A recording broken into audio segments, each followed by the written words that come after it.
Hello family, आप देख रहे हैं घोस्ट स्टोरीज हिंदी राज मल्होत्रा के साथ। अगर आप लोगों ने चैनल को अभी तक सब्सक्राइब नहीं किया तो प्लीज चैनल को सब्सक्राइब कर लीजिए और बेल आइकन को दबा दीजिए, जिससे आने वाली लेटेस्ट अपडेट आप तक सबसे पहले पहुंचती रहेगी। तो चलिए बढ़ते हैं आज की कहानी की तरफ।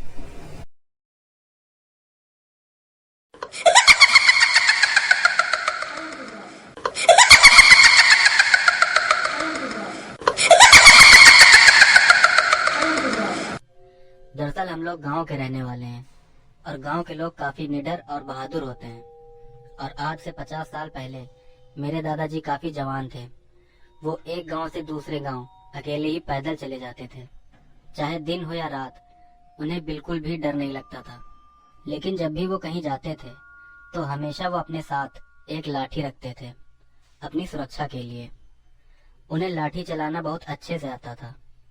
दरअसल गांव में लोग लाठी को बहुत कारगर और खतरनाक हथियार की तरह मानते हैं और आज भी गांव के लोग लड़ाई झगड़े में लाठियों का ही सबसे ज्यादा इस्तेमाल करते हैं। खैर, कहानी पर आते हैं। एक बार की बात है, मेरे दादाजी किसी काम से अपने एक रिश्तेदार के घर गए थे। वो दोपहर के वक्त अपने घर से चले थे और हमेशा की तरह वो अकेले पैदल बस एक लाठी लेकर निकले थे। अपने रिश्तेदार के घर तक पहुंचने में उन्हें कई घंटे लग गए। फिर वहां पहुंचकर मेरे दादाजी ने अपना काम निपटाया और फिर जब वो वापस आने लगे तब उनके रिश्तेदार ने उनसे कहा कि शाम हो चुकी है, तुम्हें घर तक पहुंचते पहुंचते बहुत रात हो जाएगी, इसलिए यहीं सो जाओ। लेकिन मेरे दादाजी ने उनसे कहा कि नहीं, मुझे घर पर बहुत काम है, इसलिए मैं यहाँ नहीं रुक सकता। और इतना कहकर मेरे दादाजी अपने घर की ओर निकल पड़े। थोड़ी ही देर में रात हो गई, पर मेरे दादाजी बिना डरे रात के घुप अंधेरे में भी अकेले ही खेतों और बागों को पार करते हुए अपने घर की ओर बढ़े जा रहे थे। मेरे दादाजी अपने घर की तरफ जा ही रहे थे कि तभी रास्ते में उन्हें एक सूखी झील मिली, जिसमें घुटनों तक पानी भरा था। अपने घर तक जाने के लिए मेरे दादाजी को वो सूखी झील पार करनी ही थी, इसलिए मेरे दादाजी उस घुटनों तक गहरी झील को पार करने लगे। मेरे दादाजी उस झील में थोड़ा आगे बढ़े ही थे कि उन्होंने देखा कि एक पीतल की थाली जिसमें 4 दिए जल रहे हैं, उनसे थोड़ी दूरी पर तैरती हुई निकल गई। मेरे दादाजी ने सोचा कि हो सकता है कि किसी ने कोई पूजा पाठ की होगी और किसी रीति रिवाज के अनुसार इस पीतल की थाली में 4 दिए जलाकर उसे इस सूखी झील में छोड़ दिया होगा। ये सोचकर मेरे दादाजी आगे बढ़ गए, पर 2-3 कदम आगे बढ़ते ही उन्होंने देखा कि वही पीतल की थाली जिसमें 4 दिए जल रहे थे फिर से तैरते हुए उनके पास से निकली। अब मेरे दादाजी थोड़ा घबरा गए और सोचने लगे कि पानी में तो कोई बहाव भी नहीं है, तो यह थाली अपने आप इधर से उधर तैर कैसे रही है। पर मेरे दादाजी ने इस बात पर ज्यादा दिमाग न लगाते हुए अपने रास्ते पर आगे बढ़ना सही समझा और वो फिर से आगे बढ़ने लगे। पर एक बार फिर से वो पीतल की थाली मेरे दादाजी के बिल्कुल बगल से तैरते हुए निकली। अब मेरे दादाजी समझ चुके थे कि पक्का ये कोई ऊपरी चक्कर है और जितना जल्दी हो सके यहाँ से निकल लेना चाहिए।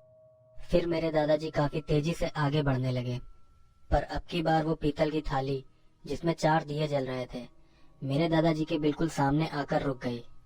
ये देखकर मेरे दादाजी बहुत डर गए, पर उन्होंने अपने डर को काबू में किया और अपनी लाठी को उठाकर चिल्लाते हुए कहा कि तुम जो कोई भी हो, मेरे रास्ते से हट जाओ, वरना मैं तुम्हारे ऊपर अपनी लाठी से वार कर दूंगा। मेरे दादाजी के इतना कहने पर वो थाली जिसमें दिए जल रहे थे तैरते हुए उनके रास्ते से हट गई। फिर मेरे दादाजी अपने घर चले गए।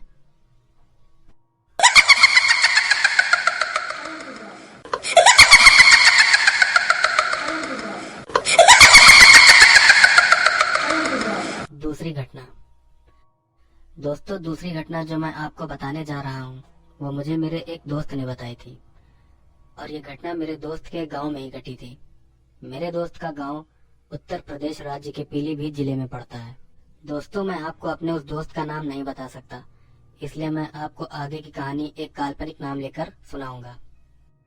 दोस्तों, मेरा नाम संदीप है और जो भूतिया घटना मैं आपको बताने जा रहा हूँ वो मेरे गांव में आज से लगभग 15-16 साल पहले घटी थी। दरअसल मेरा गांव उत्तर प्रदेश राज्य के पीलीभीत जिले में पड़ता है। पीलीभीत अपने जंगलों के लिए पूरे भारत में मशहूर है। पीलीभीत के जंगल दिन में जितने सुंदर लगते हैं, रात में वो उतने ही भयानक हो जाते हैं। मेरा गांव भी जंगल के पास में ही है। मेरे गांव को शहर से जोड़ने वाले 2 रास्ते हैं। दोनों ही रास्ते बिल्कुल अगल बगल में हैं और दोनों ही रास्ते जंगल के पास से होकर गुजरते हैं। दोनों में से एक रास्ते पर एक मजार बनी हुई है और ज्यादातर लोग उसी मजार वाले रास्ते से ही आते जाते हैं। मजार वाला रास्ता सेफ माना जाता है, इसलिए लोग रात में भी उस रास्ते से बिना डर के आते जाते हैं। पर दूसरा रास्ता भूतिया माना जाता है और गांव वाले कहते हैं कि इस रास्ते पर कई भूत प्रेत और चुड़ैलें लगती हैं, इसलिए लोग दिन में भी उस रास्ते से बहुत कम ही निकलते हैं और रात में तो उस रास्ते से कोई नहीं गुजरता। एक दिन हमारे गांव का एक आदमी जो शहर में काम करता था, वो रोज साइकिल से शहर जाता था और काम करके रात को गांव वापस आ जाता था उसी मजार वाले रास्ते से।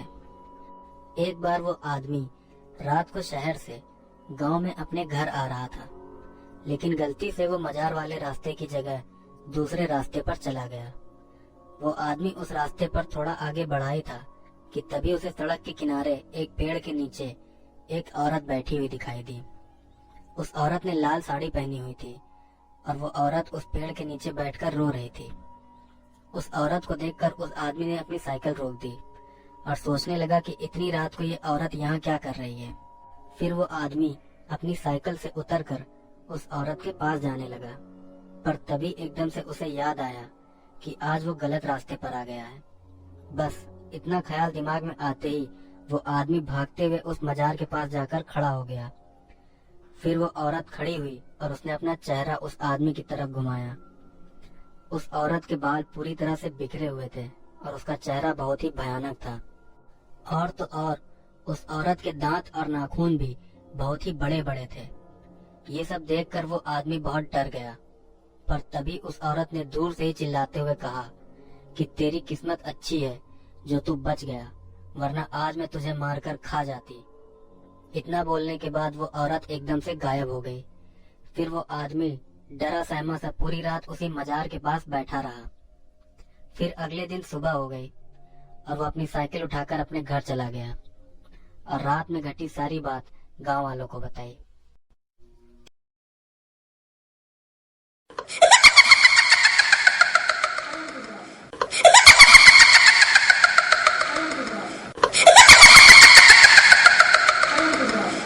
तीसरी कहानी। आप जरा सोच कर देखिए कि रात का वक्त है, ठंड का मौसम है और किसी गांव में आप और आपके 4-5 दोस्त जलती हुई आग के पास बैठकर भूतों की कहानियां सुन और सुना रहे हैं। कितना अच्छा लगता है ना। ऐसे ही एक बार मैं भी अपने गांव गया था। उस समय भी ठंड का मौसम था। हम लोग 7-8 बजे ही खाना खाकर आग जलाकर बैठे थे। दरअसल गांव में लोग रात को बहुत जल्दी खा पीकर सो जाते हैं। खैर, मेरे साथ ही मेरी मौसी और मेरे मामा के लड़के भी आग के पास बैठे थे। हम लोग इधर उधर की बातें कर रहे थे। तभी अचानक से मैंने भूतों की बातें छेड़ दी। मैंने अपने मौसी और मामा के लड़कों से कहा कि तुम लोग तो रात को आम के बागों की रखवाली भी करते हो, क्या तुमने कभी कोई भूत देखा है? मेरी इस बात पर मेरी मौसी के लड़के ने कहा कि तुम शहर के लोग भूत प्रेतों को झूठ समझते हो, लेकिन भूत प्रेतों का अस्तित्व सच में होता है। बल्कि हम गांव वालों का तो अक्सर ही इन भूत प्रेतों से पाला पड़ता रहता है। तो मैंने उससे कहा कि अच्छा तो कोई भूतिया किस्सा सुनाओ जो तुम्हारे साथ घटा हो। तो मेरी मौसी के लड़के ने एक किस्सा सुनाया जो कुछ इस तरह है कि एक बार आम के सीजन के समय मेरे पापा की तबीयत खराब हो गई, तो रात को बागों की रखवाली करने के लिए मुझे जाना था। मैं पहले भी कई बार अकेले ही रात भर बागों की रखवाली कर चुका था, इसलिए मुझे डर नहीं लगता था। तो मैं रात को लगभग 8 बजे खाना पीना करके कुछ सामान साथ में लेकर, सामान जैसे एक गमछा, एक लाठी, एक माचिस, एक टॉर्च और घर वालों से छुपाकर एक बीड़ी का बंडल, इतना सामान मैं अपने साथ लेकर अपने बागों की तरफ चल पड़ा। मेरे बाग में एक खटिया पड़ी थी। खटिया यानी सुतली वाली चारपाई जो कि गांवों में होती है। मैं अपने बाग में जाकर चुपचाप उस खटिया पर लेट गया। उस समय बाग का नजारा काफी डरावना था, सिर्फ चांद की रोशनी की वजह से थोड़ा बहुत दिख रहा था, बाकी चारों तरफ गुप्त अंधेरा था। खटिया पर लेटे लेटे ही 1-2 घंटे तक तो मैं इधर उधर की बातें सोचता रहा। फिर एकदम से न जाने कब मुझे नींद आ गई। अभी सोए हुए कुछ समय ही हुआ था कि एकदम से मुझे ऐसा लगा जैसे कोई मेरा गला दबा रहा है। मेरे हाथ पैर बिल्कुल जाम हो गए थे और मैं जरा सा भी हिलडुल नहीं पा रहा था। और तो और मेरी नींद भी टूट चुकी थी, लेकिन मैं अपनी आंखें तक नहीं खोल पा रहा था। मैंने बहुत जोर लगाया पर कोई फायदा नहीं हुआ। मैं बहुत डर गया था।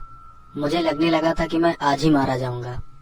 पर मैंने भगवान भोलेनाथ का नाम याद करके फिर से एक बार जोर लगाया और इस बार मैं उठ गया। उठते ही मैंने देखा कि मैं अपनी खटिया से थोड़ा दूर जमीन पर पड़ा हूँ और मेरा सारा सामान, मेरी लाठी, मेरा गमछा, मेरी टार्च वगैरह सब जमीन पर बिखरा पड़ा है।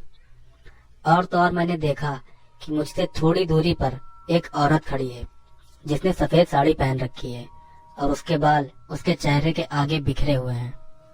सबसे पहले तो मैंने अपनी लाठी उठाई और उस औरत को गरियाने लगा कि सोते हुए दम दिखावा था, जिगरा है तो अब आओ, माल लाठी कुकुर बनाए जावे।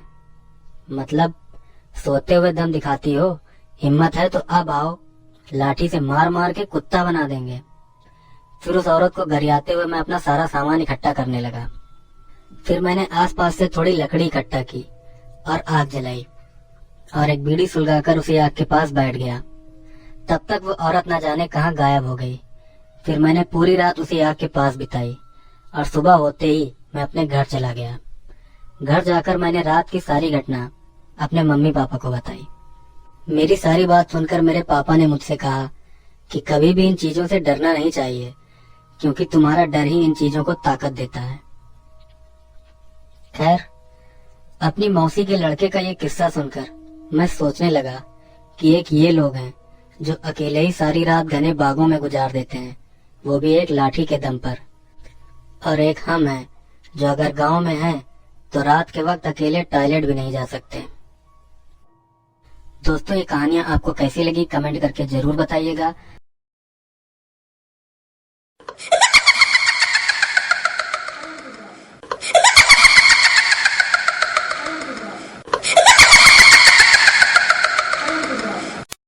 तो दोस्तों, आपको आज की कहानियाँ कैसी लगी प्लीज़ कमेंट करके बताइए और नई नई अपडेट देखने के लिए प्लीज़ चैनल को लाइक, शेयर और सब्सक्राइब कीजिए। चैनल से जुड़े रहने के लिए और वीडियोस को देखने के लिए आप सभी लोगों का बहुत बहुत धन्यवाद।